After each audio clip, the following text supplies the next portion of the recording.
சரி எது மீனே தெரியல. பக்கத்துல வச்சிருக்க பாருங்க எங்க எடுத்து வேணும் வரும்னு நினைக்கிறேன். இவ்வளோ அழகா இருக்கு. டேஸ்டி. ஆ அம்மா வைக்கிறதுக்கு சொல்றேன். நீ அது முன்னாடியே வந்து இது ஃபுல்லா கவர் பண்ணி எனக்கு டேஸ்ட் நல்லா வரும். ஐயோ இங்கே எவ்வளோ மீன் இருக்கு பாரு ஜெயஸ்ரீ. இதோ பாரு இங்கே ஒரு ஆமை ஒன்று வருது பாருங்க. இங்கெல்லாம் ஏதோ மீட்டிங் போல இருக்கு. இல்லை ஏதாவது போட்டிருப்பாங்க. அது ஏதோ இது ஃபுட்டு போட்டிருக்காங்க ஜெயஸ்ரீ. அந்த குச்சியில் கட்டி போட்டிருக்காங்க பாரு.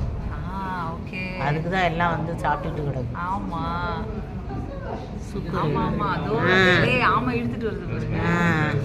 அழகு. திருடிடியா நீ ஒரு இலைய? மொத்த இலையும் பிடிங்கிட்டு வந்துட்டு அது பின்னாடி அந்த மீனெல்லாம் வருது.